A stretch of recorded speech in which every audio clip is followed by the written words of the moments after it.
Disclaimer video melody story world 760 channel पर प्रकाशित सामग्री सूचकांक में कौन मनोरंजन के उद्देश्य से बनाई गई है और इसका उद्देश्य किसी को भी किसी भी तरह से नुकसान पहुंचाना नहीं है। अगर आप वीडियो में व्यक्ति किसी भी सामग्री टिप्पणी या विचारों से आहत है तो कृपया संपर्क करें। मैं आश्वस्त कर सकता हूं कि मेरी कोई भी सामग्री किसी की भावनाओं, विश्वास हो या दर्शन को ठेस पहुंचाने के इरादे से नहीं बनाई गई है। अगर यह फिर भी आपको किसी भी तरह से प्रभावित करती है तो ये पूरी तरह से सहयोग होगा। मेरा किसी भी मामले में आपको नुकसान पहुंचाने का इरादा नहीं है, या अगर मैं कुछ भूल गया हूं तो कृपया इस गलती मानकर मुझे बताएं। मैं जानकारी को ठीक से अपडेट करने के लिए आवश्यक कदम उठाऊंगा। अंत में यह वशीकरण मेरा अपना है और कानूनी रूप से नहीं लिखा गया है। इसमें खामियां हो सकती है और इसलिए इसे किसी भी कानूनी मामले में अदालत में पुनः प्रस्तुत नहीं किया जा सकता है। Thank you for your support. Please watch the video, give your feedback and subscribe I if you like my contact. Chapter 26 पहली रसोई में बवाल। अब्रम की बात सुनकर नियति अपना दुपट्टा संभालते हुए बेड से उठी और उसकी तरफ देखते हुए बोली, मेरे पास और कपड़े नहीं हैं। अब्रम ने उसकी तरफ भौहें सिकुड़ कर देखा और उसे देखते हुए मन में बोला, ये सही तो कह रही है। ये जब से यहाँ आए हैं मैंने इसे 2 ही जोड़ी कपड़ों में देखा है। उद्धरण चिन्ह। खुद से बात कर उसने नियति से कहा, तुम जब तक शॉवल हो तुम्हारे कपड़े आ जाएंगे। उद्धरण चिन्ह। उसकी बात सुनकर भी नियति वही खड़ी रही। उसे समझ नहीं आ रहा था अब्रम क्या बात कर रहा है। शॉव, ये शब्द उसने पहली बार सुना था। उसे इस शब्द का मतलब नहीं पता था। उसे अभी भी वही खड़े देखकर अब्रम ने उसे घूरते हुए कहा, टर्टल तुम क्यों मेरे पेशेंस का टेस्ट ले रही हो? आई हैव नो अब टाइम तो जाओ, जाकर जल्दी से नहाओ, मोम आती होगी। ये सुनकर नियति जल्दी से वॉशरूम में भाग गई और अंदर से डोर लॉक करके उससे टिककर बोली, ओह तो शॉव का मतलब नहाना होता है। नियति तुम्हें इंग्लिश क्यों नहीं आती? अगर तुम्हें इंग्लिश आती होती तो समर्थ तुमसे कभी दूर नहीं जाता। उद्धरण चिन्ह।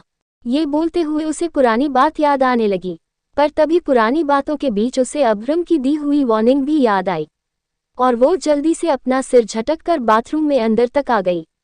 उसने जैसे ही अंदर के एडवांस सिस्टम को देखा वो सोच में पड़ गई।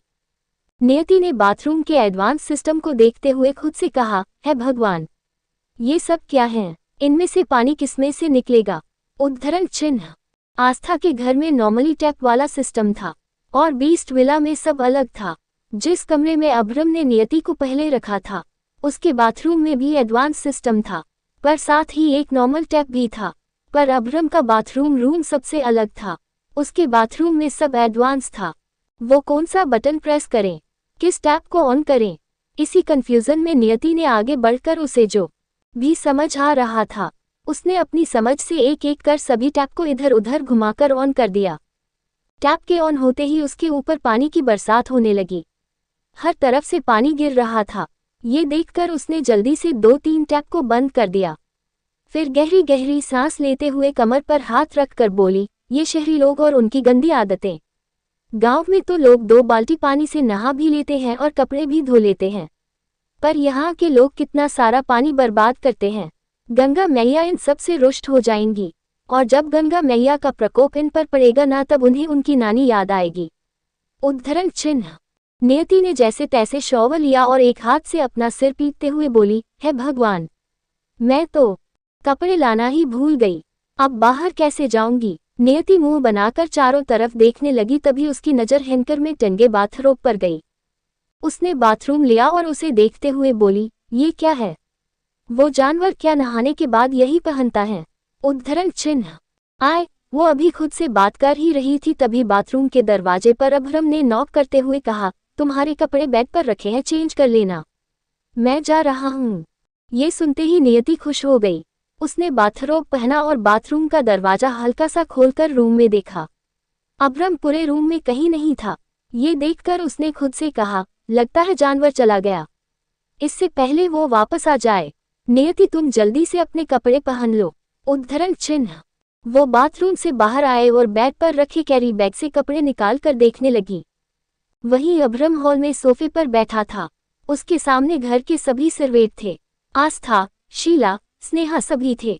उन्हें देखते हुए अब्रम ने अपनी कर्कश आवाज में कहा, वो कौन है जिसने शादी की न्यूज मीडिया में दी? कोर्ट। ये सुनकर सभी चौंक गए। अब्रम की नजरें बारीकी से सभी को देख रही थीं। तभी उसने आगे कहा, खुद से सामने आ जाओ तो सजा शायद थोड़ी कम हो जाए, पर अगर मैंने उसे ढूंढा तो सीधा मौत मिलेगी। कोट। ये सुनकर सभी के रीढ़ को हड्डी तक कांप गई। अब्रम ने टाइगर की तरफ देख उसे आंखों से कुछ इशारा किया तो उसने भी सिर हिला दिया। अब्रम उठकर चला गया। उसके जाने के बाद टाइगर ने सबको समझाया, कोई भी वसुंधरा के सामने अब्रम की शादी का सच नहीं बोलेगा। सबने उसकी बात पर हाँ में सिर हिला दिया और अपने अपने काम में लग गए। शीला के होठों पर तिरछी मुस्कान थी। वही जब अब्रम वापस अपने रूम में गया तो उसने बिना नॉक किए ही डोर ओपन कर दिया। अचानक दरवाजा खुलने से नियति, जो मिरर के सामने खड़ी साड़ी पहन रही थी, वो आवाज सुनकर अचानक ही पीछे मुड़ी।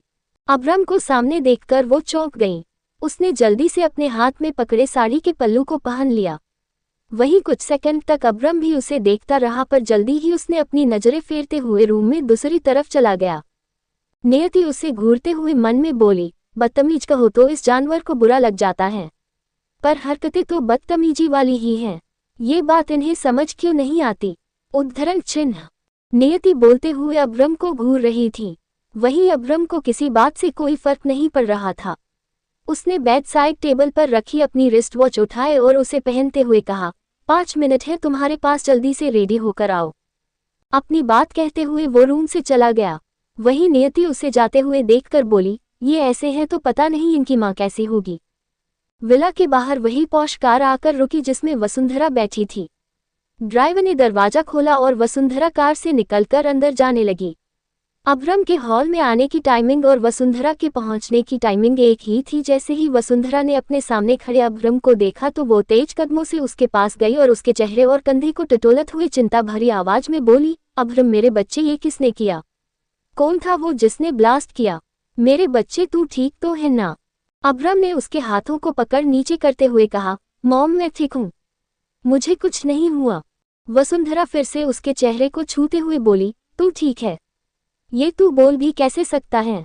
तेरे सिर पर इतनी गहरी चोट लगी है और खुद को ठीक बोल रहा है। बता मुझे उसका नाम जिसने तुझ पर हमला किया, मैं उसे अपने हाथों से सजा दूंगी। अब्रम उसे बीच में रोकते हुए बोला, मॉम प्लीज काम डाउन, वो एक छोटा सा इंसिडेंट था। Now I am fine. पर आप तो नेक्स्ट मंथ आने वाली थी, इतनी जल्दी कैसे आ गई? वसुंधरा चिंता भरी आवाज में फिर बोली, तेरे साथ हुए हादसे की खबर सुनकर मैं कैसे न आती। जैसे ही मुझे पता चला तेरे साथ हादसा हुआ है, मेरा दिल तुझे देखने के लिए तड़प उठा बेटा, और मैं तुझे देखने के लिए भागी भागी चली आई। उद्धरण चिन्ह। बोलते हुए उसकी आंखों में आंसू आ गए थे। माया जस्ट वसुंधरा के पीछे खड़ी थी। शीला भी उनसे कुछ दूरी पर खड़ी सब देख सुन रही थी। तभी अब्रम से बातें करते हुए वसुंधरा की नज़र उसके पीछे से चली आ रही नियति पर गई और वो नियति को देखकर अब्रम से बोली, ये लड़की, इसका मतलब न्यूज़ फेक नहीं है, तूने सच में शादी कर ली? वसुंधरा की आंखों में हैरानी के भाव थे। वहीं शीला ये सुनकर खुद से बोली, अब आएगा मजा, जब इस लड़की को धक्के मारकर घर से बाहर निकाला जाएगा। उद्धरण चिन्ह। अब्रम ने वसुंधरा की बात का जवाब देते हुए कहा, हाँ। ये कहकर उसने गर्दन घुमाकर नियति को अपने पास आने का इशारा किया तो वो बिना कुछ कहे उसके पास चली गई। फिर अब्रम ने उसे वसुंधरा से मिलवाया तो वो नियति को देखते हुए मन में बोली, वाकई खूबसूरती किसी को भी अपना गुलाम बना सकती है। तू कौन है ये तो मैं नहीं जानती, पर तूने तो कमाल कर दिया, पत्थर को पिघलाने की हिम्मत की है तूने। उद्धरण चिन्ह। फिर वसुंधरा ने अपने ख्यालों से बाहर आकर नियति के गाल पर हाथ रखते हुए कहा, खूबसूरत हूँ, बहुत खूबसूरत। देखो मैं जानती हूँ मेरा बेटा कैसा है, पर मैं तुम्हारे मुंह से सुनना चाहती हूँ, क्या तुमने ये शादी अपनी मर्जी से की है? तुम इस शादी से खुश तो हो ना? नियति ने एक नज़र अब्रम को देखा तो वो उसे ही घूर रहा था और अपनी आंखों से ही वार्निंग दे रहा था। एस्टरिस्क, अगर तुमने कुछ भी एक्स्ट्रा कहा तो टर्टल याद रखना, सजा मिलेगी। नियति उसकी नज़रों की धमकी को समझ रही थी। फिर उसने जल्दी से नजरें फेरी और वसुंधरा की तरफ देखते हुए हाँ में सिर हिला दिया। तभी अब्रम ने वसुंधरा का हाथ पकड़ उसे सोफे पर बिठाते हुए कहा, मॉम अब बताए, क्या आप खुश है? वसुंधरा ने प्यार से अब्रम के गाल को छुआ और मुस्कुराते हुए बोली, मेरे बेटे ने शादी कर ली, अपना घर बसा लिया, पुरानी बातों को भूलकर वो अपनी जिंदगी में आगे बढ़ रहा है, तो मैं खुश कैसे नहीं होंगी? मैं बहुत खुश हूँ बेटा। ये सुनते ही शीला चौंक उठी और मन में बोली, ये क्या हो गया? मैंने क्या सोचा था और क्या हो गया? खोदा पहाड़ और निकली चूहियां। मुझे तो लगा था मेम साहब आते ही शशिकला बन जाएगी और खूब ड्रामा करेगी, पर ये तो निरूपा रॉय बनकर प्यार लुटा रही है। ये सब देखकर शीला ने मुंह बना लिया और बेमन से सभी को देखने लगी। वहीं माया भी नियति को देखते हुए मन में बोली, तुम तो बहुत चालाक निकली। समुद्र में इतनी सारी मछलियां थी पर तुमने तो सीधा शार्क पर हमला किया और उसे अपना बना लिया। इंटरेस्टिंग, तुम्हारे साथ खेलने में मजा आएगा। वहीं अभ्रम से बात कर वसुंधरा नियति के पास गई और उसे देखते हुए बोली, तुम्हारी सूरत तो मैंने देख ली, अब जरा अपने हाथों का स्वाद भी चखा दो। देखिए तो जरा तुम्हारे अंदर और कितने गुण हैं। सिर्फ खूबसूरत हो या हाथों में जादू भी है। फिर होठों पर फीकी मुस्कान सजाए वसुंधरा आगे बोली, नई बहू हूँ, रसोई की रस्म नहीं करोगी? तुम्हें खाना बनाना तो आता है ना? नियति ने धीरे से हाँ में सिर हिला दिया तो वसुंधरा आगे बोली, तो जाओ किचन में जाकर हम सबके लिए खाना बनाओ। आज हम सब तुम्हारे हाथों का खाना खाएंगे। नियति ने इस बार भी कुछ न कहते हुए हाँ में सिर हिला दिया। वसुंधरा ने शीला को आवाज देते हुए कहा, शीला। उसकी आवाज देते ही शीला जो वहीं खड़ी थी वो फौरन ही उसके पास चली गई। जी मेम साहब, वसुंधरा बोली, नियति को किचन में ले जाओ, आज हम सबका खाना नियति बनाएगी। शीला उसकी बात पर सिर हिलाते हुए नियति को अपने साथ किचन में ले गई।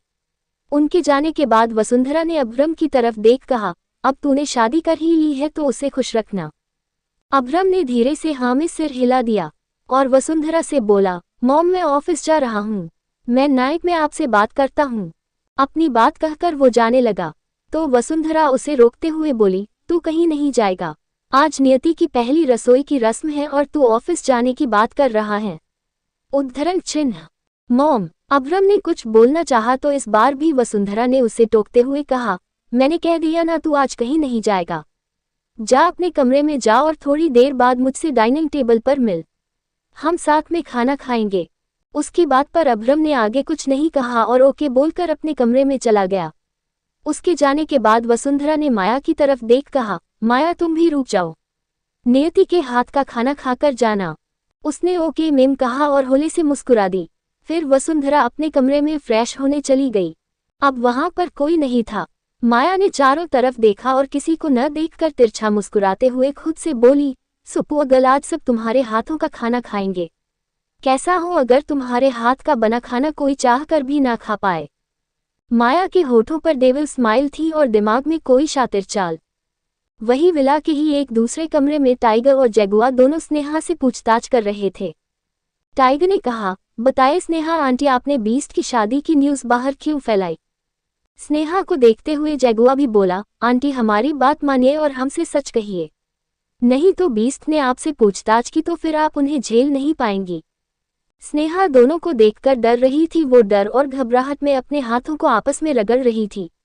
उसके चेहरे और आंखों से डर झलक रहा था। तभी वो रूसी आवाज में बोली, नहीं बेटा, मैंने ये बात किसी से नहीं की। टाइगर फिर बोला, बीस्ट को आप पर शक है और आप जानती हैं बीस्ट बेवजह किसी पर शक नहीं करते। उनकी नज़रों से कुछ नहीं छुपता और अगर उन्होंने कहा है ये बात आपने ही बाहर फैलाई है तो उन्होंने ये कुछ सोचकर ही कहा है। अब जल्दी से बताए आपने ये बात मीडिया वालों को क्यों बताई?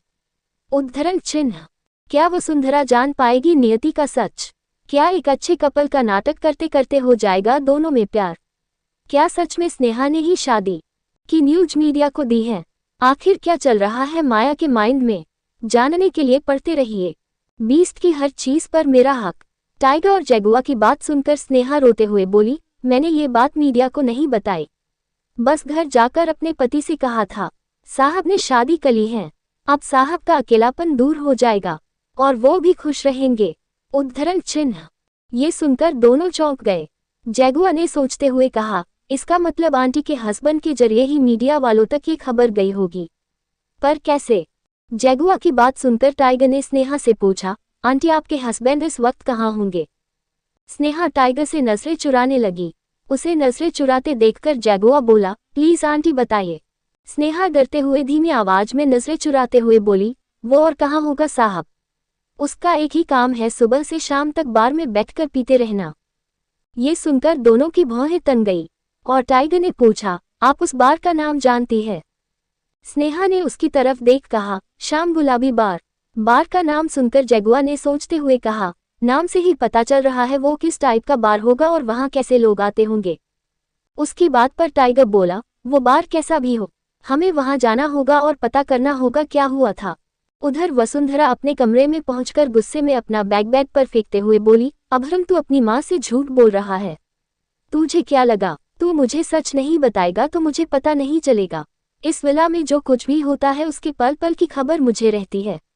मुझे समझ नहीं आ रहा है कि तू झूठ क्यों बोल रहा है, पर अब मजा आएगा तेरे साथ खेलने में। तू अपनी शादी का सच छुपा और मैं उसी सच को बाहर लाऊंगी। मैं भी देखती हूँ तू कब तक मुझसे सच छुपा पाता है। उद्धरण चिन्ह। फिर बैग पर बैठते हुए वो आगे बोली, एक तो ये लड़की इतनी खूबसूरत है, पर ये लड़की है कौन, कहाँ से आए है, किस मकसद से आए है, मुझे पता करना होगा। वही किचन में नियति सबके लिए खाना बना रही थी, आस्था भी वही खड़ी उसे चीजों के बारे में बता रही थी, कौन सी चीज कहाँ रखी है और किसको खाने में क्या खाना पसंद है। जब आस्था ने उसे अभरम की पसंद के बारे में बताया तो नियति मुंह बनाकर मन में बोली, एक तो ये जानवर मुझे इतना परेशान करता है और मैं उसी के लिए खाना बना रही हूँ। मन तो कर रहा है इस खाने में जहर मिलाकर उसे खिला दूं, फिर ना रहेगा बांस और ना बजेगी बांसुरी। नियति को सोच में डूबा देखकर आस्था जल्दी से बोली, क्या कर रही हो बेटा, खाना जल जाएगा, ध्यान से बनाओ, अगर खाने में स्वाद नहीं हुआ तो मेम साहब नहीं खाएंगी और साहब तो खाना ही उठाकर फेंक देंगे। आस्था की बात सुनकर नियति बोली, ये बड़े लोग और उनके अजीब से शौक, अरे हम इंसान ही तो हैं, गलती इंसान से ही होती है, कोई जानबूझकर तो खाना जलाएगा नहीं या बेस्वाद खाना बनाएगा हो। इस बात पर आस्था मुस्कुराते हुए बोली, पर बेटा यहाँ ऊपर नीचे नहीं देखा जाता, यहाँ हर चीज में परिपक्वता देखी जाती है। नियति फिर कुछ नहीं कहा और सिर हिला दिया। फिर खाना तैयार होने के बाद आस्था ने उससे कहा, जाओ बेटा हाथ मुंह धो फिर खाना लगा देना। ठीक है माँ। उद्धरण चिन्ह। ये बोल नियति अपने कमरे में चली गई। वो जब कमरे में आई तो उसने देखा अभरम सोफे पर बैठा लैपटॉप पर अपना काम कर रहा था। ये देखकर नियति मुंह बनाते हुए बोली, काश कि कुछ ऐसा हो जाए, ये कभी इस जगह से उठे ही न, यहीं बैठे रहे बिल्कुल एक मूर्त की तरह, क्योंकि ये जब भी मुंह खोलेंगे मुझे धमकी ही देंगे। उद्धरण चिन्ह। नियति उसे देखते हुए मन ही मन उसे कोस रही थी, वहीं अभरम ने उसकी प्रेजेंस को फील कर लिया था और उसने बिना उसकी तरफ देखे लैपटॉप में नजरें गड़ाए हुए ही कहा, टर्टल मुझे ऐसे मत देखो, तुम मेरा कुछ बिगाड़ नहीं सकती, पर मैं तुम्हारे साथ बहुत कुछ कर सकता हूँ। ये बोलते हुए उसने नियति की तरफ देखा जो हैरानी से उसे मुंह खोले उससे ही देख रही थी। फिर अभरम ने उसे देखते हुए और अपनी बात को जारी रखते हुए आगे कहा, मैं जो बोलता हूँ वो करके भी दिखाता हूँ। बोलते हुए वो उठने लगा, पर इससे पहले कि वो पूरी तरह उठ पाता नियति डरकर क्लोजेट रूम में घुस गई। वो अभरम से डरकर इस तरह गायब हुई थी कि जैसे चूहा बिल्ली को देखकर अपने बिल में छुप जाता है। उसे इस तरह भागते देखकर अभरम न चाहते हुए भी तिरछा मुस्कुरा दिया। थोड़ी देर बाद सर्वेंट की मदद से नियति ने टेबल पर खाना लगाया। वसुंधरा ने खाने की स्मेल लेकर कहा, नियति खुशबू तो बहुत अच्छी आ रही है, खाने की आए होप खाना भी उतना ही टेस्टी बना हूँ। उसकी बात पर नियति होले से मुस्कुरा दी और फिर सभी अपनी चेयर पर बैठ गए। वसुंधरा भी नियति को एक नज़र देखकर अपनी जगह बैठ गई। उसके बगल ही माया बैठी थी, उसके चेहरे पर सरकास्टिक स्माइल थी। वहीं अभरम ने अपनी चेयर पर बैठते हुए कहा, आस्था आंटी मेरा खाना कहाँ है। ये कहते हुए उसने आस्था को ढूंढा पर उसे आस्था वहां नहीं दिखी।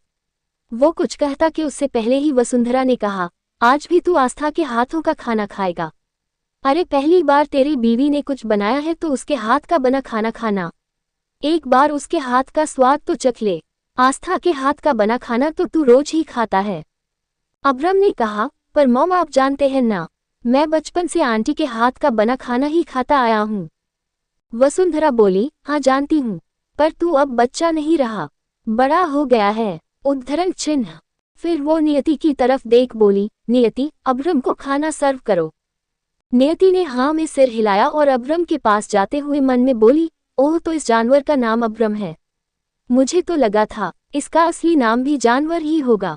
खुद से बात कर वो धीरे से मुस्कुराई। अधम की नजरें उस पर ही टिकी थी। वो नियति को मुस्कुराते देखकर चिढ़ गया था। उसे लग रहा था जैसे वो उस पर ही हंस रही हूँ। वो जैसे ही उसके पास गई, अधम ने टेबल के नीचे से ही उसका हाथ पकड़ लिया। उसने नियति के हाथ को इतनी कसकर पकड़ हुआ था कि उसे लग रहा था जैसे आज उसके हाथ की सारी हड्डियां टूट ही जाएगी। वो उससे अपना हाथ छुड़ाने की कोशिश करने लगी, पर अभ्रम की ताकत के सामने उसकी कोशिश नाकाम रही। उसने भीगी आंखों से अभ्रम की तरफ देखा तो वो उसे देखकर तिरछा मुस्कुरा रहा था, जैसे कह रहा हो, मुझ पर हंसने की सजा तो तुम्हें मिलेगी ही टर्टल। दर्द की वजह से नियति की आंखों में आंसू आ गए थे। अभ्रम की नजरें उस पर ही टिकी थीं। उसकी आंखों में आंसू देखकर उसने जल्दी से उसका हाथ छोड़ दिया। नियति ने जल्दी से खुद को संभाला और टेबल पर से एक डिश उठा लिया। उसने जैसे ही डिश पर से ढक्कन हटाया, उसकी चीख निकल गई और उसके हाथ से डिश छूटकर नीचे गिर गई। ये देखकर सब चौंक गए। अधम ने नियति को पूरते हुए कहा, ये क्या हरकत थी? नियति पहली ही डरी हुई थी, अभ्रम के गुस्से में बोलने से वो डर गई। तभी वसुंधरा ने अभ्रम को समझाते हुए कहा, अभ्रम गुस्सा करने से पहले उसकी बात सुन लो। फिर उसने नियति की तरफ देख आगे कहा, बताओ नियति, तुमने ऐसे रिएक्ट क्यों किया? वसुंधरा के पूछने पर उसने डरते हुए जमीन पर गिरे खाने की तरफ इशारा करते हुए कहा, छी, ती छिपकली, खाने में छिपकली थी, उद्धरण चिन्ह। ये सुनते ही सभी चौंक गए और खाने को देखकर हैरानी से मुंह बनाने लगे। खाने में छिपकली का नाम सुनकर सभी को हैरानी के साथ साथ घिन भी आ रही थी। वहीं उसकी बात पर वसुंधरा चौंकते हुए बोली, क्या खाने में छिपकली? पर ये कैसे हो सकता है?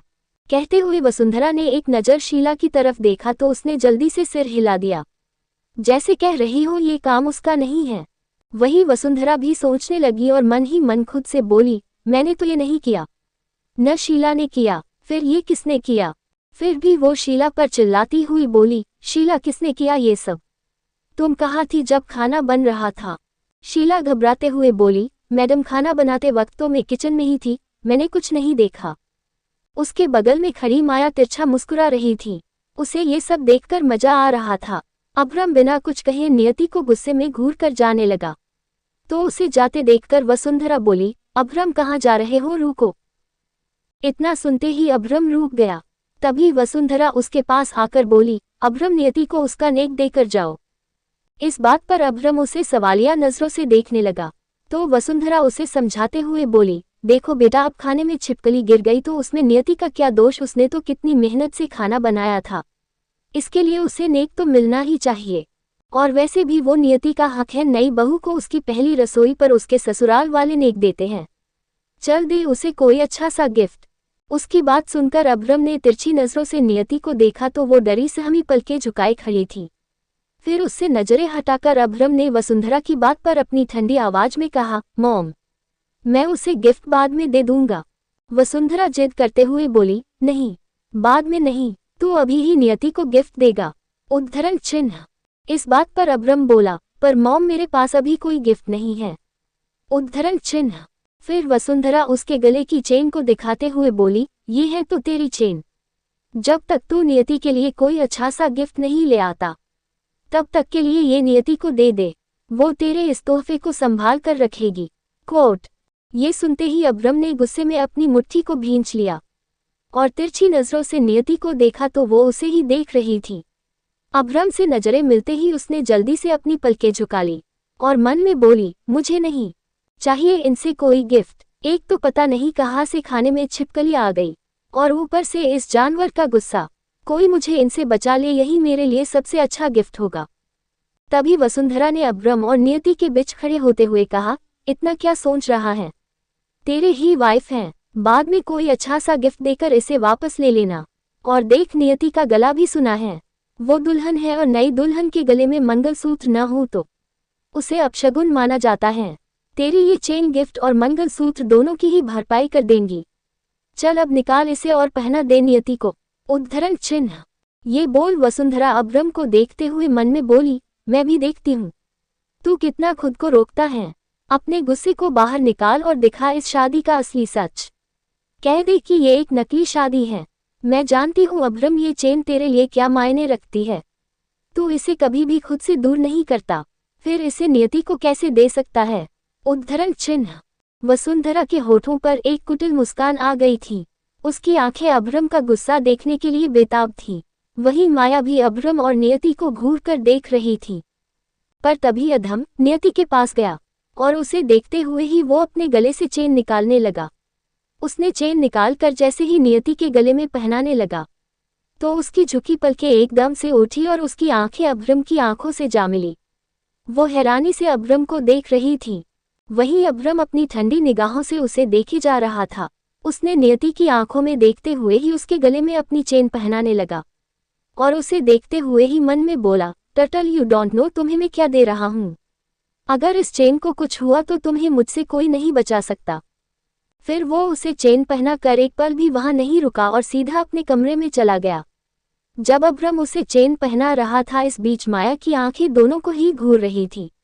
उसने गुस्से में टेबल से फॉक को उठा लिया और कसकर अपनी मुट्ठी में भींच लिया था।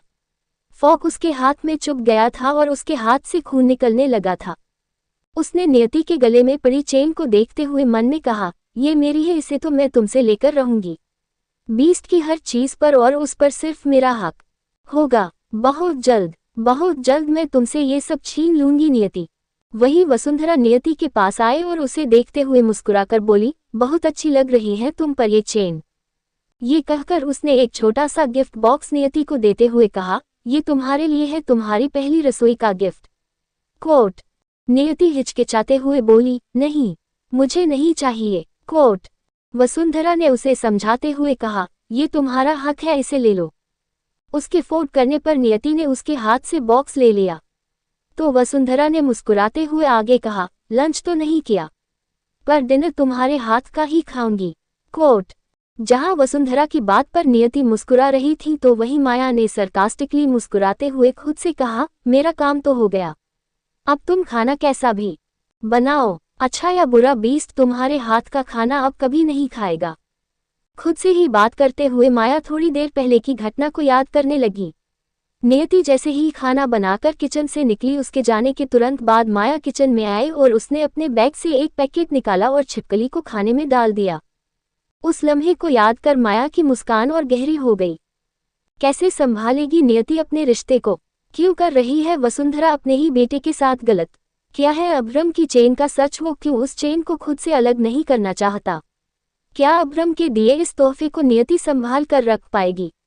जानने के लिए पढ़ते रहिए मिर्च वाला खाना। वहीं दूसरी विमला के घर के दरवाजे पर दस्तक हुई। लगातार बजते डोरबेल से विमला डोर के पास आते हुए बोली, अब का दरवाजा तोड़कर ही अंदर घुस जाओगे? अरे थोड़ा सब्र करो, दरवाजा खोलने ही आ रही हूँ। ये बोलकर विमला ने दरवाजा खोला तो दरवाजे के खुलते ही दनादन 4-5 आदमी घर में घुसते चले आए। उन आदमियों को देखकर विमला का गला सूख गया, उसकी आंखें फट गई थीं। उसने डर का घुट जबरदस्ती अपने गले से नीचे उतारते हुए कहा, कौन हो तुम सब? हिया काहे आए हूँ?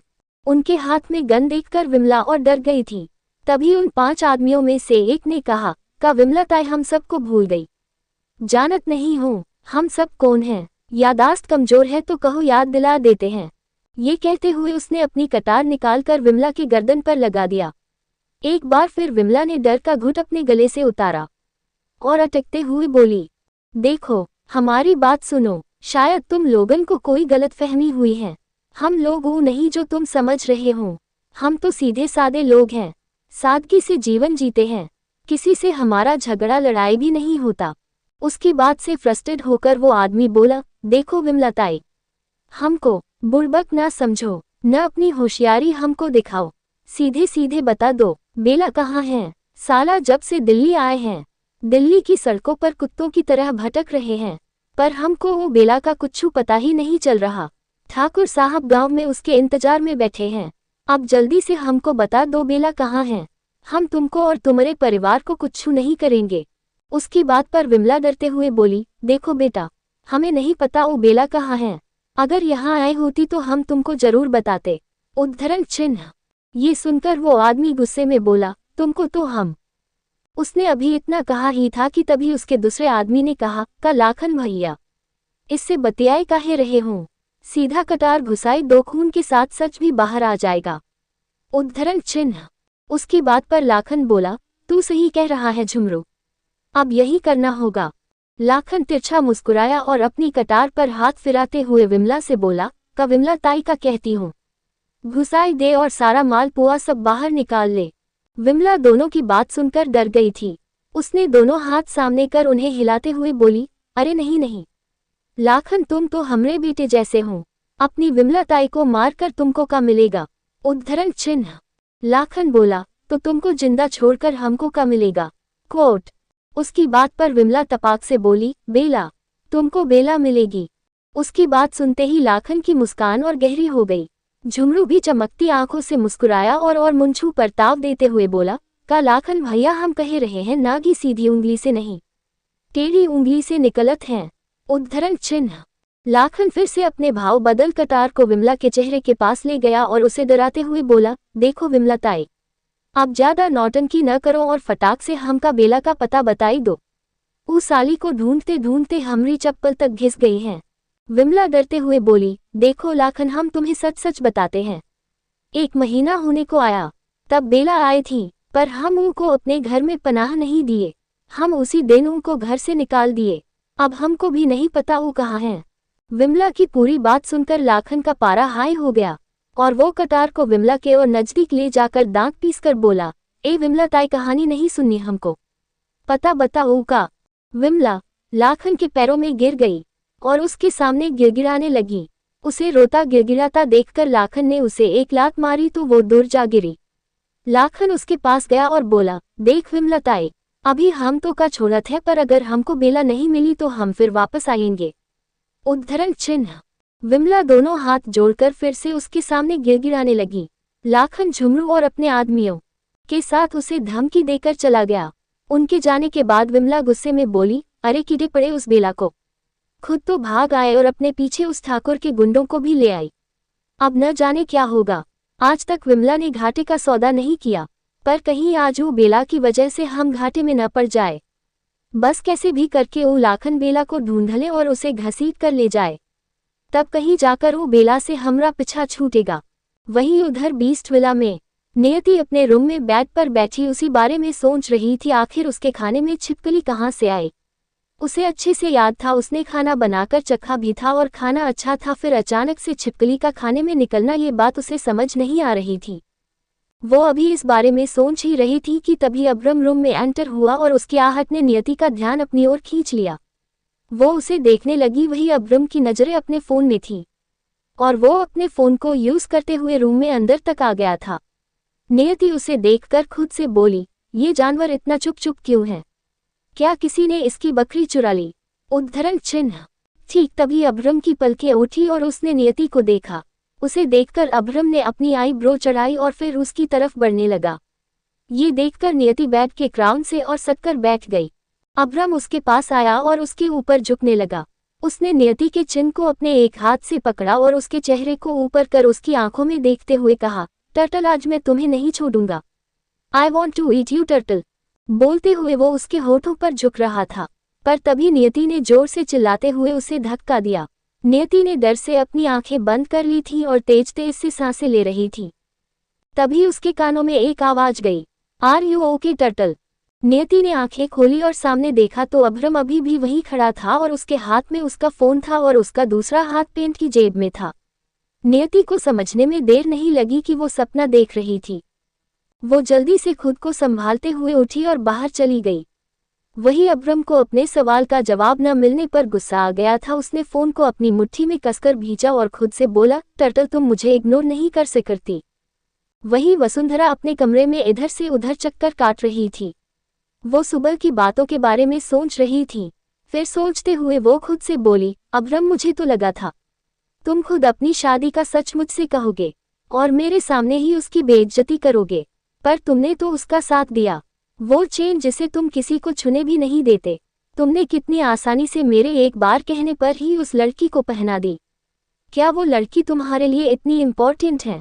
अभी वो खुद से बात कर ही रही थी कि इतने में ही जूस का ग्लास लिए शीला उसके दरवाजे पर नॉक करते हुए अंदर आई।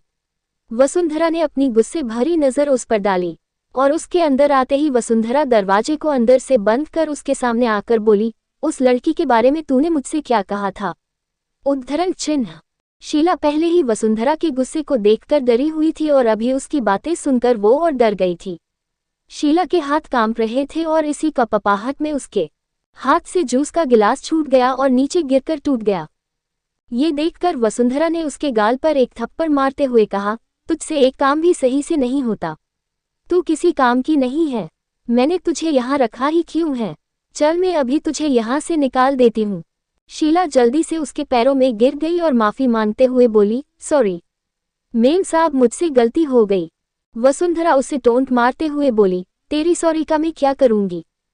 मेरे बेटे ने उस 2 कौड़ी की लड़की से शादी करके उसे मेरी बहू बना दिया। और ये सब किसकी वजह से हुआ? तेरी वजह से। अगर तूने मुझे सही सही बताया होता तो मैं यहाँ बहुत पहले ही आ जाती। तूने कॉल पर क्या कहा था? वो लड़की मासूम है, बहुत सीधी है, बिना किसी गलती के अब्रम उस पर जुल्म करता है और अब वही सीधी सादी लड़की उसकी बीवी बन गई। अरे नौकरानी बनने की उसकी औकात नहीं थी और अब देखो मेरे घर की महारानी बनकर बैठ गई है। और ये सब तेरी वजह से हुआ है। शीला, मैं तेरी जान ले लूंगी। वसुंधरा इतना बोलकर हौंफने लगी थी। वो जाकर अपनी आराम कुर्सी पर बैठ गई और लंबी लंबी सांस लेने लगी। शीला उसकी बात सुनकर डर गई थी। वो उठकर उसके पास गई और उसके पैरों के पास बैठकर बोली, मेम साहब, मैं तो सारी बातें आपको बता देती थी। जो भी होता था पल पल की खबर आपको देती थी। मुझे भी कहाँ पता था साहब उसे सजा देते देते एक दिन उससे शादी कर लेंगे। वसुंधरा उसे गुस्से में घूर कर देखने लगी तो शीला ने अपनी नजरें नीचे कर ली। तभी वसुंधरा ने सोचते हुए खुद से कहा, अब मुझे ही कुछ करना पड़ेगा। जहां तक मैं जानती हूं, सिर्फ एक शक की वजह से अब्रम उससे शादी नहीं कर सकता। कोई तो बात जरूर है, वरना अब्रम इतना बड़ा फैसला अकेले नहीं कर सकता। वो मुझसे एक बार पूछता जरूर। कोई तो वजह है जो उसने ये कदम उठाया। उसकी हाँ में हाँ मिलाते हुए शीला बोली, हाँ मेम साहब, आप बिल्कुल ठीक कह रही हैं। उसकी बात ने एक बार फिर वसुंधरा का ध्यान उसकी ओर खींच लिया और वो शीला को गुस्से में घूरते हुए बोली, पहले मुझे ये बता, तुझे जो मैंने अब्रम को देने के लिए कहा था वो तू उसे टाइम से दे रही थी या नहीं? ये सुनते ही शीला नजरें चुराने लगी और मन ही मन खुद से बोली, अब क्या कहूँ मैं मेम साहब से। जब से नियति आई है यहाँ इतना ड्रामा हुआ है कि मैं उन्हें वो देना तो भूल ही गई। इस पूरे महीने में अभी तक सिर्फ 2 बार ही दिया है। शीला को चुप देखकर वसुंधरा फिर बोली, तू चुप क्यों है? तू क्या उसे देना भूल गई थी? इस बात पर शीला जल्दी से बोली, अरे नहीं मेम साहब, मैं भूली नहीं थी। मैं तो उन्हें टाइम से देती थी पर अब उन पर उसका असर नहीं होता। शीला की बात पर वसुंधरा चौंकाते हुए बोली, क्या ये क्या बकवास कर रही है तू? शीला बोली, मेम साहब, मैं सच कह रही हूँ। वसुंधरा उसकी बात सुनकर सोचने लगी और मन में ही खुद से बोली, मुझे इस बारे में उनसे बात करनी होगी। ऐसा कैसे हो सकता है? आज तक उसका अब्रम पर असर होता आया है और अब अचानक से उस पर असर होना बंद हो गया। कैसे? जहां एक तरफ वसुंधरा अपनी सोच में डूबी हुई थी, वहीं दूसरी तरफ नियति किचन में सबके लिए खाना बना रही थी। वो चुपचाप खाना तैयार करने लगी। इस बार नियति हर खाने को बनाते वक्त काफी ध्यान दे रही थी और हर चीज ढक कर पका रही थी और तैयार होते ही उसे फौरन ढक देती थी। थोड़ी देर में उसने खाना तैयार कर आस्था की मदद से खाना डाइनिंग टेबल पर लगा दिया। तब तक वसुंधरा भी आ गई थी। उसने स्पून उठाया और खाना खाने लगी। नियति डर रही थी ये सोचकर कि कहीं फिर से कोई गड़बड़ न हो उसके खाने में, पर जैसे ही वसुंधरा ने खाना चखा उसकी आंखें बड़ी हो गई। वो नियति को देख मुस्कुराते हुए बोली, तुमने तो कमाल कर दिया। मैंने इतना टेस्टी खाना पहले कभी नहीं खाया। वेरी गुड, तुम बहुत अच्छा खाना बनाती हो। ये सुनकर नियति भी मुस्कुराने लगी। फिर अपना खाना खत्म कर वसुंधरा अपने कमरे में चली गई। जैसे ही शीला उसके कमरे में आई, वसुंधरा उससे बोली, शीला, कुछ करना होगा। ये लड़की तो सर्वगुण संपन्न है। वो तो अच्छा है, अब्रम ने उसके हाथ का खाना नहीं खाया। शीला बीच में बोली, उसे अच्छा खाना बनाना आता है तो इसमें हम क्या कर सकते हैं मेम साहब? वसुंधरा बोली, अब जो करना होगा हमें ही करना होगा। कहते हैं आदमी के दिल का रास्ता उसके पेट से होकर जाता है, और मैं नहीं चाहती वो लड़की अब्रम के दिल तक पहुंचे। अपनी बात पूरी कर वसुंधरा ने शीला को देखा तो उसने भी सिर हिला दिया, जैसे वो समझ गई हो वसुंधरा क्या चाहती है। वहीं आस्था नियति से बात कर रही थी। तुम देखना बेटा, जब साहब तुम्हारे हाथ का खाना खाएंगी तो मेरे हाथ का स्वाद भी भूल जाएंगे। अब जाओ, साहब के लिए खाना ले जाओ। वो काम करके थक गए होंगे, उनका ख्याल तुम्हें ही रखना है। उद्धरण चिन्ह। उसकी बात सुनकर नियति ने मुंह बना लिया और सिर हिलाकर किचन की तरफ जाते हुए खुद से बोली, क्या किस्मत है मेरी, जो मुझे सजा देता है उसी का ख्याल रखने के लिए सब मुझे बोलते हैं। उद्धरण चिन्ह। नियति किचन में आए और अब्रम के लिए खाना लेकर रूम में चली गई। अब्रम काम कर रहा था। नियति ने टेबल पर एक साइड में खाना रख दिया। खाना देखकर अब्रम उठा और वॉशरूम में चला गया। फिर आकर चुपचाप अपना खाना खाने लगा। वहीं नियति बेड के पास चली गई। वो जैसे ही बैठने को हुई कि तभी अब्रम की कर्कश आवाज उसके कानों में गई। ये खाना किसने बनाया है? नियति उसकी आवाज सुनकर डर गई थी। उसने डरते हुए कहा, मैंने बनाया है। अब्रम ने उसे घूरकर देखा और बोला, यहाँ आओ। नियति धीमे कदमों से उसके पास गई। अब्रम ने उसका हाथ खींचकर उसे अपने बगल बैठा लिया और जबरदस्ती उसके मुंह में खाना डालते हुए बोला, तुमने बनाया है तो अब इस जहर को तुम ही खाओ। खाने में बहुत ज्यादा मिर्च थी। नियति सोच में पड़ गई कि नीचे तो सबने उसके खाने की तारीफ की थी, फिर अचानक खाने में इतनी मिर्ची कैसे आ गई। वही अब्रम को लग रहा था नियति ने जानबूझकर उसके खाने में मिर्च मिलाई है, इसलिए वो उसे ये खाना खिला रहा था। मिर्ची लगने की वजह से नियति की जुबान जल रही थी और आंखों से भी पानी बह रहा था। उसने जैसे ही टेबल पर रखा पानी लेने के लिए अपना हाथ बढ़ाया कि अब्रम ने पानी का ग्लास हटा लिया और उसे तड़पने दिया। उसकी आंखों से आंसू बह रहे थे, पर अब्रम को उस पर तरस नहीं आ रहा था। उसने जबरदस्ती नियति को सारा खाना फिनिश करने के लिए कहा। उसने जैसे तैसे खाना फिनिश किया और उठकर जाने लगी, पर तभी वो बेहोश होकर नीचे गिर गई। ये देखकर अब्रम ने कहा, मुझे नुकसान पहुंचाने के बारे में सोचोगी तो खुद को ही दर्द दोगी। फिर उसने नियति की अपनी बाहों में उठाया और उसे बेड पर लिटा दिया। क्या नियति ऐसे ही अब्रम का टॉर्चर सहती रहेगी? क्यों चाहती है वसुंधरा नियति को अब्रम से दूर करना? क्या लाखन बेला को ढूंढ पाएगा? जानने के लिए पढ़ते रहिए। अब्रम के बदलते एहसास। उस दिन के बाद से अब्रम ने फिर कभी नियति के हाथ का खाना नहीं खाया। वसुंधरा की चली चाल काम कर गई थी। वहीं जब आस्था को ये बात चली तो उसे नियति के लिए बुरा लग रहा था। वो अब्रम को सच से रूबरू करवाना चाहती थी और इसलिए उसने आज जानबूझकर अब्रम को अपने हाथों का खाना बोलकर नियति के हाथों का बना खाना सर्व कर दिया। जैसे ही अब्रम ने खाने की फर्स्ट बाइट ली, वो समझ गया ये खाना आस्था के हाथों का नहीं है। अब्रम को सच बताने के लिए आस्था उसके पास ही खड़ी थी। जैसे ही अब्रम ने उसे देखा वो नजरें चुराने लगी। तभी अब्रम ने कहा, आंटी आप जानती है ना मुझे झूठ पसंद नहीं, तो सच सच बताइए, ये खाना किसने बनाया है? आस्था बोली, उसी ने बनाया जो आपकी अर्धांगिनी है। अब्रम की भौहें सिकुड़ गई और वो हैरानी से बोला, क्या ये खाना टर्टल ने बनाया है? आस्था ने हाँ में सिर हिला दिया। अधम ने सोचते हुए खुद से कहा, टर्टल को इतना अच्छा खाना बनाना आता है, फिर उस दिन क्यों उसने खाने में इतनी मिर्च डाल दी थी? वो अभी सोच ही रहा था कि तभी आस्था बोली, बेटा गलती इंसान से ही होती है, पर हमें समझना चाहिए कोई भी जानबूझकर गलती नहीं करता। उस दिन खाने में छिपकली का गिरना और फिर खाने में मिर्च का तेज होना, इन सब घटनाओं के लिए आप नियति को दोष नहीं दे सकते। वो मासूम है, उसे तो अभी सही गलत का मतलब भी सही से नहीं पता। उसके साथ थोड़ा नरमी से पेश आया करो बेटा। उद्धरण चिन्ह। ये बोल आस्था प्लेट उठाकर चली गई। वहीं अब्रम सोचते हुए खुद से बोला, सही तो कह रही है आंटी, शायद मैंने ही उस दिन कुछ ज्यादा ही रिएक्ट कर दिया था। उसने ज्यादा न सोचते हुए सिर झटका और अपने काम में लग गया। शाम होते ही नियति खाना बनाने के लिए किचन में आ गई थी। वसुंधरा उस दिन से ही नियति के हाथ का खाना खाने लगी थी, इसलिए नियति को वसुंधरा के कहने पर अब रोज उसके लिए खाना बनाना पड़ता था और खाना बनाने में आस्था उसकी मदद करती थी। आज भी आस्था किचन में उसकी मदद कर रही थी, साथ ही वो नियति को समझा भी रही थी। नियति बेटा, अब तेरी शादी हो गई है, इस शादी से जुड़ी कुछ जिम्मेदारियां हैं जो तुझे निभानी होगी। मैं जानती हूँ अभी हालात ऐसे नहीं कि तुझे एक बहू और पत्नी के रूप में अपनाया जाए, पर जिस तरह से मेम साहब तुम्हारे प्रति व्यवहार कर रही है उसे देखकर तो यही लगता है उन्होंने तुझे अपना लिया है, पर साहब को थोड़ा समय लगेगा। तू हिम्मत मत हारना, एक दिन साहब तुझे अपनी पत्नी होने का हक देंगे। आस्था उसे एक माँ की तरह समझा रही थी। वही नियति के मन में कुछ और ही चल रहा था। उसने आस्था की बातों पर मन ही मन खुद से कहा, मुझे उनकी पत्नी नहीं बनना, न कोई हक चाहिए, मुझे बस उस जानवर से छुटकारा चाहिए।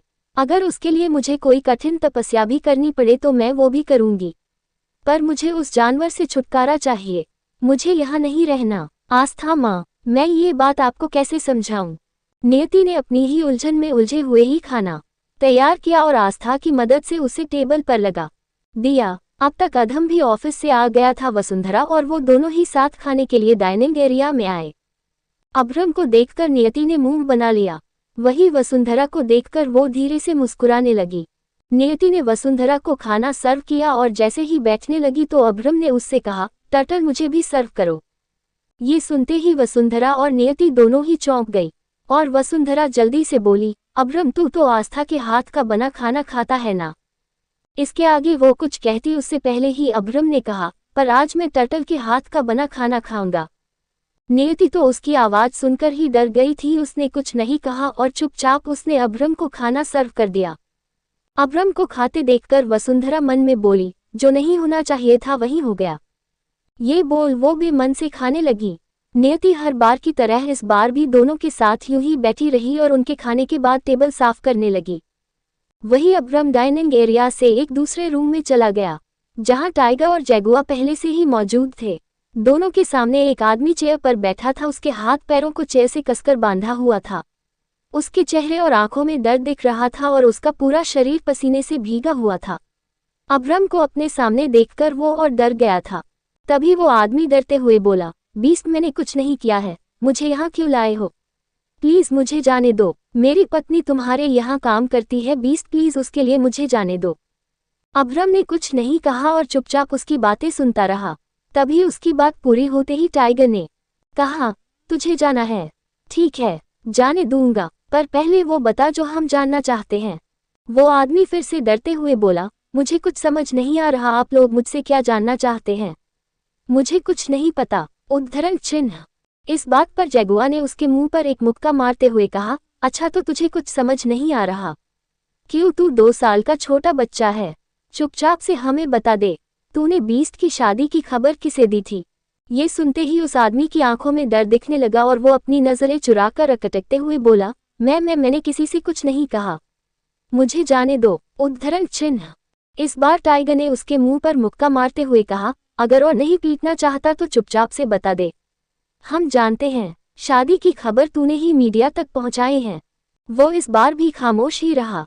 अभ्रम जो एकटक उसे देख रहा था, अब उसके सब्र का बांध टूट गया था। वो गया और उसी रूम में एक टेबल पर रखे 2 बिजली के तार लेकर उसके पास आया। उसके चेहरे पर कोई भाव नहीं था, उसकी आंखें और चेहरे पर सिर्फ कठोरता ही बिखरी हुई थी। उसने बिना किसी चीज की परवाह किए उस तार को उस आदमी के हाथ पर रख दिया। जैगुआ ने स्विच ऑन किया और उस आदमी को बिजली का जोर का झटका लगने लगा। वो दर्द में चिल्लाने लगा, पर अभ्रम को कोई फर्क नहीं पड़ रहा था। तभी अभ्रम के इशारे पर जैगुआ ने स्विच ऑफ कर दिया। उस आदमी की हालत अब बहुत ज्यादा खराब हो गई थी। उसने किसी रहू तोते की तरह बताना शुरू किया, मैं बार में बैठा पी रहा था और अपने दोस्त को बीस्ट की शादी के बारे में बता रहा था। तभी एक आदमी मेरी बात सुनकर मेरे पास आया और मुझसे बीस्ट के बारे में पूछने लगा। मैं नशे में था, इसलिए स्नेहा ने जो भी मुझे बताया था मैंने वे सारी बातें उसे बता दी और बदले में उसने मेरा सारा बिल चुका दिया। उसकी बात पूरी होते ही टाइगर ने अपनी जेब से मोबाइल निकाला और उसमें एक फोटो को उसे दिखाते हुए पूछा, क्या ये वही आदमी था? टाइगर ने अपनी जेब से मोबाइल निकाला और उसमें एक फोटो को उसे दिखाते हुए पूछा, क्या ये वही आदमी था? फोटो देखकर उस आदमी की आंखें बड़ी हो गई और उसने टाइगर को देखते हुए हाँ में सिर हिला दिया। टाइगर ने अपना फोन अभ्रम की तरफ बढ़ा दिया। उसने टाइगर के हाथ से फोन लेकर उस फोटो को देखते हुए कहा, अतिश खन्ना, लगता है तुझे तेरी औकात फिर से याद दिलानी होगी। फिर अभ्रम ने फोन जैगुआ की तरफ बढ़ाते हुए कहा, मुझे ये चाहिए। जैगुआ ने फोटो देखकर सिर हिलाते हुए कहा, ओके बीस्ट। अभ्रम जाने लगा, तभी कुछ याद कर रुक गया और पीछे पलटकर टाइगर और जैगुआ को देखते हुए बोला, इसकी पहले अच्छे से खातिरदारी करो, फिर छोड़ देना। उसकी बात पर दोनों ने सिर हिला दिया। वही वो आदमी अभ्रम की बात सुनकर डर गया था। उसने टाइगर और जैगुआ दोनों को देखते हुए कहा, मैंने तो अब सच बता दिया है, फिर मेरे साथ अब ये क्यों? इस बात पर टाइगर ने उसके मुंह पर एक मुक्का मारते हुए कहा, स्नेहा आंटी इतनी मेहनत से पैसा कमाती है और तू उनके पैसे को जुए और शराब में उड़ाता है। जैगुआ ने भी उसके मुंह पर एक पंच धरते हुए कहा, आंटी इतनी अच्छी है, वो हर तरह से तेरा ख्याल रखती है, फिर भी तू उन पर हाथ उठाता है, तुझे तो आज मैं नहीं छोड़ूंगा। फिर बारी बारी दोनों उसे मारने लगे। अभ्रम जैसे ही अपने रूम में एंटर हुआ, उसकी नज़र हाथों में खाने की प्लेट लिए खड़ी नियति पर गई। उसे देखकर अभ्रम की भौहें तंग गई। नियति को उसके आने का कोई पता नहीं था। वो खाने की प्लेट लिए सोफे की तरफ बढ़ रही थी कि इतने में ही अब्रम उसके सामने जाकर खड़ा हो गया। अचानक से उसे अपने सामने देखकर नियति डर कर 2 कदम पीछे हट गई।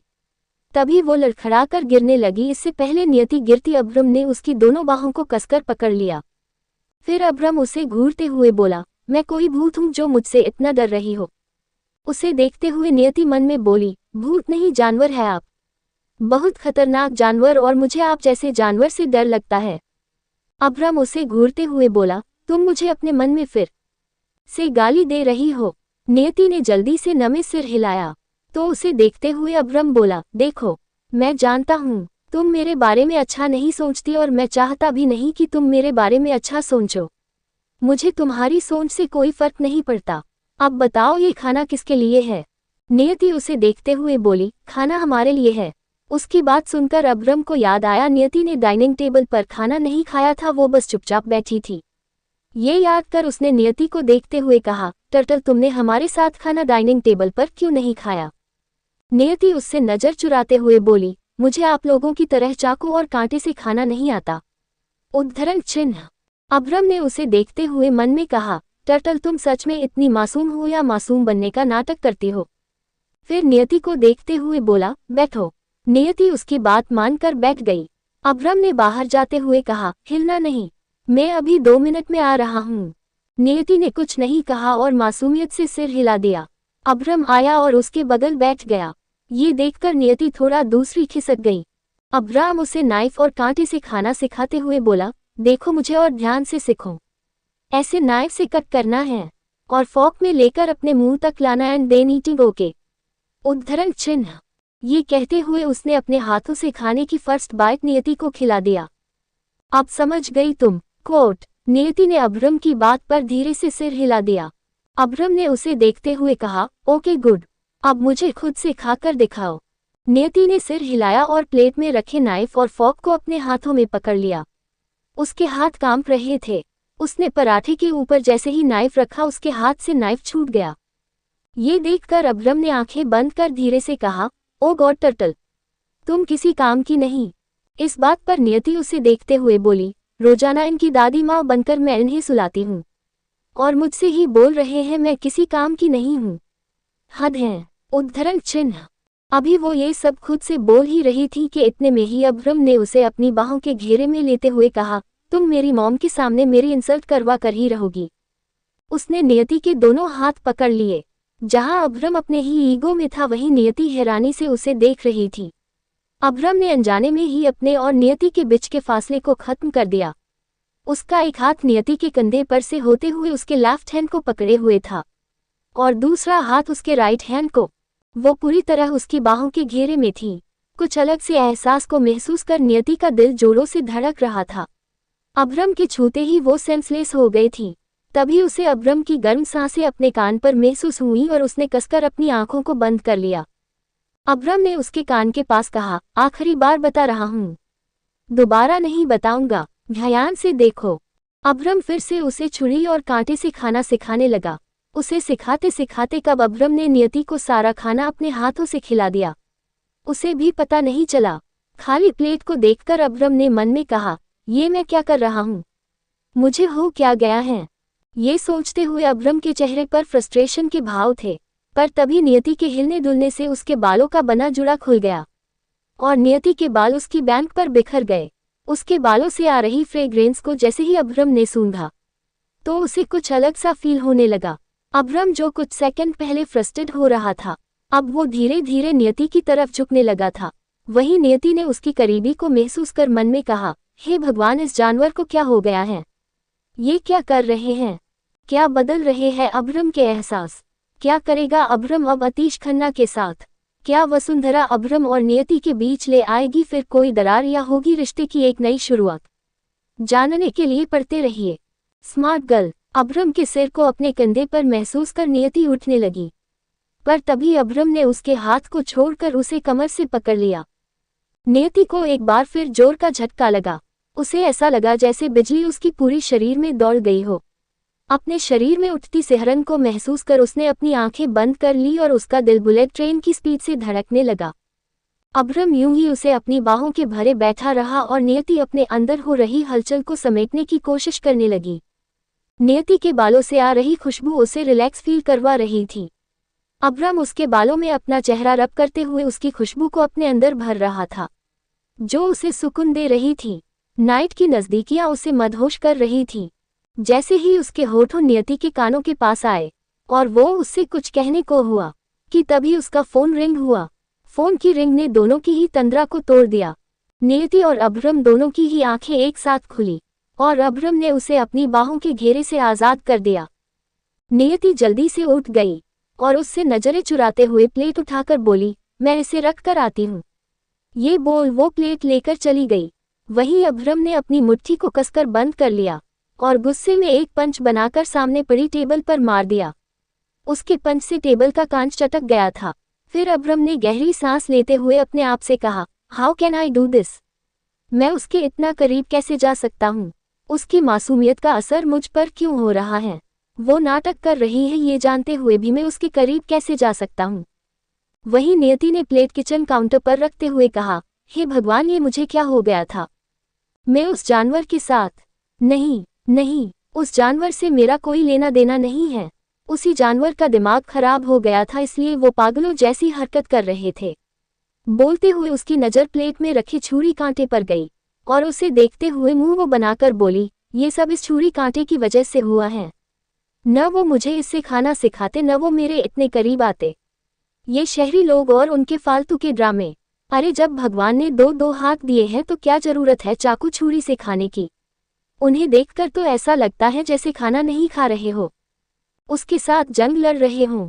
वो किचन में ही काउंटर से टिककर बैठ गई और दोनों पैरों को सिकुड़कर उस पर हाथ रखकर बोली, मैं कमरे में नहीं जाऊंगी, मैं यहीं रहूंगी। उस जानवर का कोई भरोसा नहीं, पता नहीं वो मेरे साथ कब क्या कर दे। उद्धरण चिन्ह।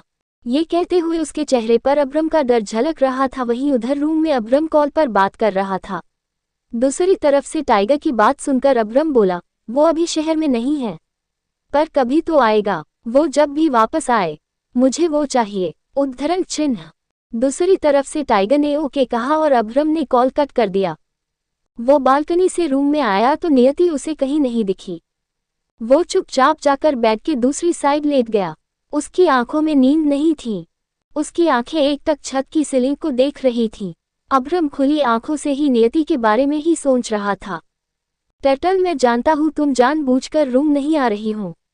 अब मैं भी देखता हूँ तुम कब तक रूम में नहीं आती। वहीं उधर किचन में नियति काउंटर से ही टिककर सो गई थी। अगली सुबह अब्रम अभी भी आंखें खोले लेटा था। नियति के साथ न होने पर उसकी आंखों से नींद गायब थी। उसे इतने सालों बाद नियति के साथ ही तो अब नींद आती थी। जैसे ही वो कमरे में दाखिल हुई, उसकी आहट ने अब्रम का ध्यान अपनी ओर खींच लिया। वो उठकर बैठ गया और उसे अपनी काली आंखों से घूरते हुए बोला, मेरा घर इतना भी बड़ा नहीं है टर्टल की किचन से रूम तक आने में 7 घंटे लग जाएं। उसकी आवाज़ सुनते ही नियति चौंक गई। वो आंखें बड़ी किए उसे देखने लगी। उसकी आंखों में अब्रम का डर साफ साफ दिख रहा था। वो नियति के पास आया तो वो उसे देखकर पीछे हटने लगी। अब्रम उसे देखते हुए आगे बढ़ने लगा। नियति पीछे हटते हुए दीवार से टकरा गई। अब्रम ने अपने दोनों हाथ दीवार पर रख दिए और उसे अपने घेरे में लेते हुए कहा, मैंने कुछ पूछा है तुमसे? तुम कल रात वापस क्यों नहीं आई? तुम्हारी वजह से मैं कल रात सोया नहीं। नियति उसकी बात पर हैरानी से उसे देख रही थी। ये देखकर अब्रम ने फिर कहा, अब मुझे देखती ही रहोगी या कुछ बोलोगी भी? फिर उसके पूछने पर नियति अटकते हुए बोली, वो मैं। उसे अटकते देखकर अब्रम बोला, बकरी हूँ। नियति ने जल्दी से सिर न में हिला दिया। अब्रम उसे देखते हुए फिर बोला, तो मैं क्यों कर रही हूँ? नियति डरते हुए बोली, वो गलती से मुझे नींद आ गई थी। ये सुनकर अब्रम बोला, तुम्हारी गलती ने मेरी 7 घंटे की नींद बर्बाद की है, उसकी भरपाई तो तुम्हें करनी पड़ेगी टर्टल। अब्रम नियति को वहीं छोड़कर फ्रेश होने चला गया। वो अपनी डरी डरी आंखों से उसे जाते हुए देख रही थी। वहीं शीला ने नियति के किचन में सोने वाली बात वसुंधरा को बता दी। वसुंधरा ये सुनकर खुश हो गई और खुद से बोली, अच्छा तो रिश्ता अभी जुड़ा है पर बना नहीं। वसुंधरा कुछ कर, इससे पहले सब तेरे हाथों से रेत की तरह फिसलता चला जाए, कुछ कर वसुंधरा। खुद से ही बात करते हुए वसुंधरा आगे कहा, रिश्ते जुड़ते हैं और टूट भी जाते हैं, रिश्तों में मजबूती तब आती है जब रिश्ता बनता है। जो रिश्ता अभी तक नहीं बना, उसे मैं आगे भी बनने नहीं दूंगी। खुद से ही बात करते हुए वसुंधरा के होठों पर डेविल स्माइल आ गई। रोज की तरह नियति ने नाश्ता बनाया और टेबल पर लगा दिया। अब्रम और वसुंधरा दोनों बातें करते हुए नाश्ता कर रहे थे। नियति वही खड़ी होकर चुपचाप दोनों को देख रही थी। तभी वसुंधरा की नज़र जैसे ही उस पर पड़ी, उसने नियति को देखते हुए कहा, तुम वहां क्यों खड़ी हो? आओ बैठो, हमारे साथ नाश्ता करो। नियति ने सिर हिलाया और चुपचाप बैठ गई। अब्रम ने पलकें झुकाए हुए ही तिरछी नजरों से उसे देखा। नियति इस बार खाने के लिए फॉर्क और नाइफ का इस्तेमाल कर रही थी। ये देखकर अब्रम तिरछा मुस्कुराया और अपना ब्रेकफास्ट करते हुए मन में कहा, स्मार्ट गर्ल। वसुंधरा ने अब्रम की तरफ देखा और मुस्कुराते हुए बोली, मेरे बेटे की शादी हो गई। बिना किसी साज सजावट और रस्मों के, पर अब कम से कम तुम्हारी शादी की खुशी में एक छोटी सी पार्टी तो मैं रख सकती हूँ। अब्रम उसे बीच में इंटरेस्ट न करते हुए चुपचाप उसकी बातें सुनता रहा था और जैसे ही वसुंधरा अपनी बात कहकर चुप हुई, अब्रम ने कहा, इसकी कोई जरूरत नहीं है मोम। वसुंधरा बोली, अरे जरूरत कैसे नहीं है, तूने शादी कर ली। ये न्यूज़ मीडिया में आग की तरह फैल गई है। अब ये न्यूज़ तूने खुद उन्हें दी है या किसी और ने फैलाई, ये सब मैं नहीं जानती, पर लोग क्या कहेंगे। इतना बड़ा खानदान बिजनेस की दुनिया में जिसका इतना बड़ा नाम हो, उसकी शादी ऐसे ही हो गई। मैं लोगों को चौहान ग्रुप के बारे में बात करने का मौका नहीं देना चाहती। अब्रम, हमारी आन बान शान सब मिट्टी में मिल जाएगी अगर हमने कोई ग्रैंड पार्टी नहीं दी और खुद इस शादी के बारे में सबको नहीं बताया। तो क्या तुम चाहते लोगों को एक और गॉसिप करने का मौका मिल जाए?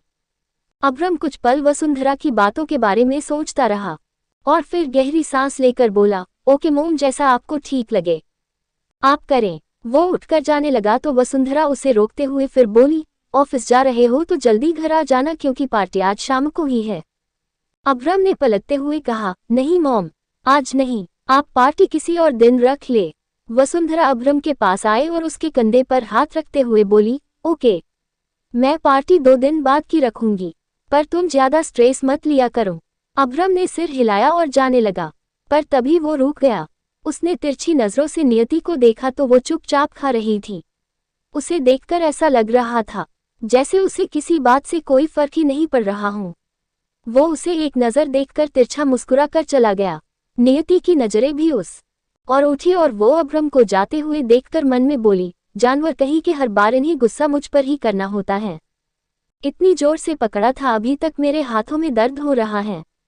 वसुंधरा नियति की तरफ मुड़ी और उसके पास जाते हुए बोली, नियति बेटा, ब्रेकफास्ट के बाद तैयार हो जाना, मैं तुम्हें आज अपने साथ कहीं लेकर जाऊंगी। नियति मासूमियत से बोली, कहाँ? वसुंधरा फिर मुस्कुराते हुए बोली, ये तुम्हारे लिए सरप्राइज है। नियति ने धीरे से सिर हिला दिया और अपना ब्रेकफास्ट करने लगी। उसने ब्रेकफास्ट के बाद टेबल साफ की और अपने रूम में चली गई। वो सुबह देर से उठी थी, इसलिए नियति ने जल्दबाजी में अपने गीले बालों का जुड़ा बना लिया था और किचन में काम करने चली गई थी। वो मिरर के सामने जाकर खड़ी हो गई और अपने बालों को खोलकर उन्हें सुखाने लगी। उसी टाइम अब्रम भी क्लोजेस्ट रूम से ड्रेसअप होकर बाहर आया। उसने अपने कफ के बटन लगाते हुए ब्लूटूथ पर कनेक्ट टाइगर से कहा, टाइगर कुछ भी करो, मुझे वो आदमी ला कर दो। मुझे वो आदमी चाहिए, जो करना पड़े करो, पर उसे मुझे ला कर दो। उसकी आवाज़ सुनकर नियति चौंक गई। उसे यही लग रहा था अब्रम जा चुका है, पर उसकी आवाज़ ने नियति को डरा दिया था। वो जैसे ही पीछे मुड़ी तो उसके अचानक पलटने से उसके बालों से निकली पानी की कुछ बूंदें अब्रम के चेहरे पर पड़ी। अब्रम ने अपनी आंखें बंद कर ली और एक हाथ से चेहरा साफ करते हुए उसने भी नियति की तरफ देखा। कुछ सेकंड पहले जो उसे गुस्सा आ रहा था वो नियति को देखते ही कहीं गायब हो गया। नियति का चेहरा गीले बिखरे बालों में और भी खूबसूरत लग रहा था। उसके बालों की कुछ लटें उसकी गर्दन और गाल पर आकर चिपक गई थी। अब्रम उसे देखते हुए उसके चेहरे में ही कहीं खो गया था। वहीं नियति की सांसें अब्रम को देखते ही तेज हो गई थी। नियति उसे देखते हुए घबराकर मन में बोली, हे भगवान, मैंने तो सोचा था अब तक ये चले गए होंगे, पर ये तो यही है। अब कहीं ये फिर से मुझे दर्द ना दे, प्लीज भगवान जी, इस जानवर के दिल में थोड़ी तो रहम की भावना भर दो। अब्रम को अपने पास आते देखकर नियति डर से पीछे हटने लगी और पीछे हटते हटते वो दीवार से टकरा गई। अब्रम उसके सामने जाकर खड़ा हो गया। उससे नजरें फेर कर नियति जाने लगी तो अभ्रम ने अपना एक हाथ दीवार पर रख दिया। नियति दूसरी तरफ से जाने लगी तो अभ्रम ने दूसरी तरफ से भी अपना हाथ दीवार पर रख दिया। उसके घेरे में कैद होकर नियति ने जैसे ही सिर उठाकर अभ्रम की आंखों में देखा तो वो उसे ही घूर रहा था। नियति की आंखों में अपना डर देखकर अभ्रम तिरछा मुस्कुराया और धीरे से अपना एक हाथ उसके चेहरे पर रखा और उसके बालों की लट को उसके चेहरे पर से हटाने लगा। अभ्रम की छुअन को महसूस कर नियति ने अपनी आंखें बंद कर ली। अभ्रम अपनी एक उंगली उसके गाल पर से फिराते हुए उसके होठों के नीचे काले तिल के पास ले आया और तिल के आसपास शकल बनाने लगा। नियति उसकी इस हरकत से अंदर ही अंदर और डर रही थी। उसने डरते हुए अपने मन में कहा, हे भगवान, ये जानवर क्या पागल हो गया है। नियति ने डर से अपनी मुट्ठी को कसकर बंद कर लिया और आंखों को भींच लिया। तभी उसे अभ्रम की सांसें अपने चेहरे पर महसूस हुई। अगले ही पल होने वाले मोमेंट को याद कर उसका शरीर कांपने लगा। अभ्रम ने उसकी चीन को पकड़ के उसके चेहरे को थोड़ा ऊपर किया और अपनी पलकों को झुकाते हुए उसने अपनी आंखें बंद कर ली। क्या आज अभ्रम मिटा देगा अपने और नियति के बीच के सारे फासलों को? वसुंधरा नियति को कहाँ ले जाना चाहती है? क्या प्यार की होगी शुरुआत? जानने के लिए पढ़ते रहिए।